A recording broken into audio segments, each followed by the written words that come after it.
Welcome to the Introduction to CJA eVoucher Electronic Voucher Management System module.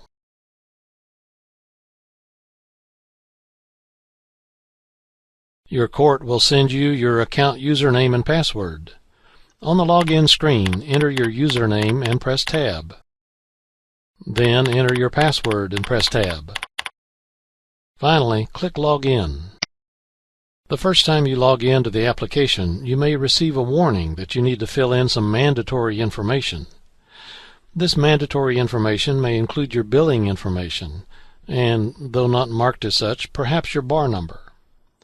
It's also possible to change your username and password, as well as link your CJA eVoucher account with your CMECF account, if your court is using this feature. We'll first change your username. To do so, click Edit. We are going to change your username by adding your middle initial. Click in the username field. We'll type the extra D. Now that the username has the new character, click Change. And the username has been changed. While here, you can also change your password. To do so, click Reset. Type your new password, then press Tab. Re-enter the new password to confirm it. Finally, click Reset. And your eVoucher username and password have been changed. You can also enter your CMECF username and password here to establish a link between CMECF and eVoucher, assuming your court is using this feature.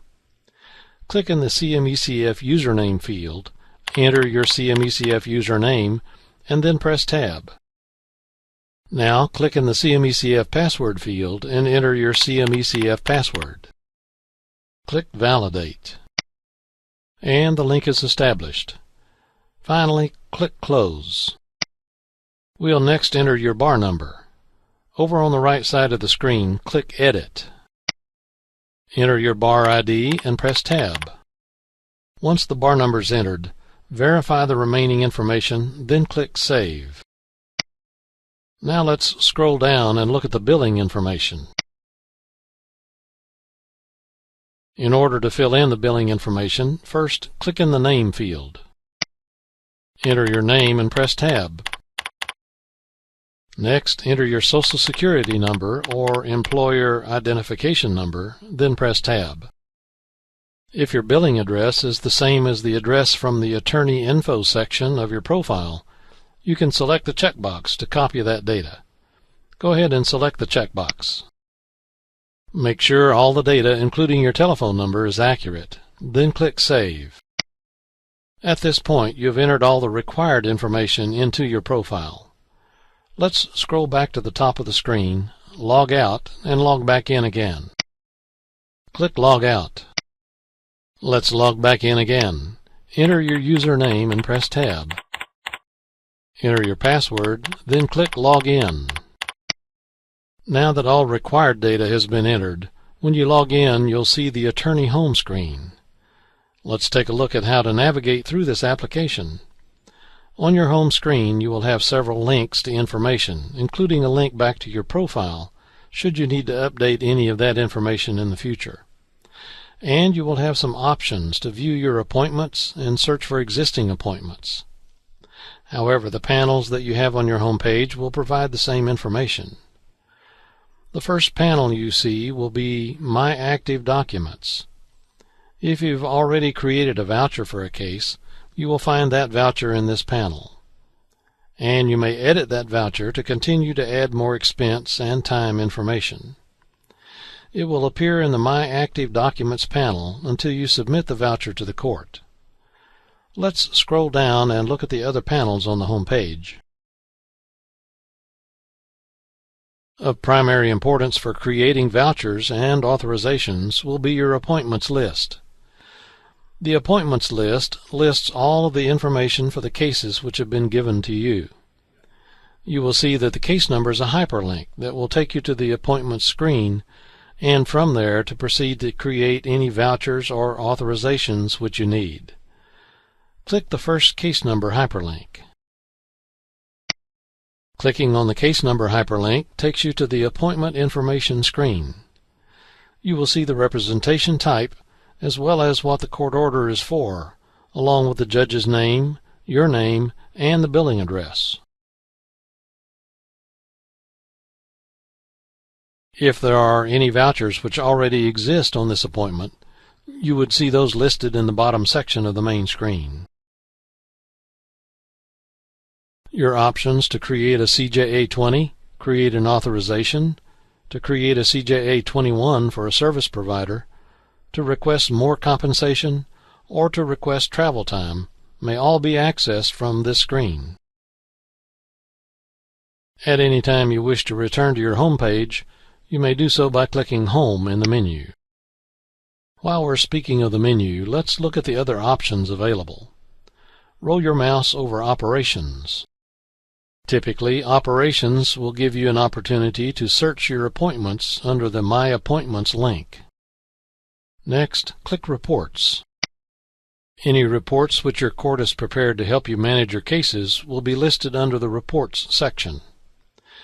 In addition to reports being listed here, you may also find pertinent reports listed at the bottom of the left-hand panel where you make choices on the appointment menu. Next, click CMECF. If you have a login to CMECF, you may provide that information in your profile. Additionally, you may have capabilities for searching for CMECF case data by case number or by person. Now click Links. The Links menu item provides you links which your court has created, which will lead you to more information about CJA guidelines, local rules, or any materials they feel will be useful to you. Now roll over Help. The Help menu will provide you with quick access back to your profile without having to go through your home page. Finally, roll over Log Out. You will use the Log Out menu item to log out of the application. For now, let's go back to the home page. Click Home. You will find your home page to be a quick and easy way to see the appointments which are assigned to you and any vouchers which are in process. The uppermost panel, My Active Documents, will list any vouchers you have started to enter information into, and you would be able to select, edit, and add information into that particular voucher. Let's scroll down. If you have just received a brand new appointment from the court, you would find that appointment in the Appointments list.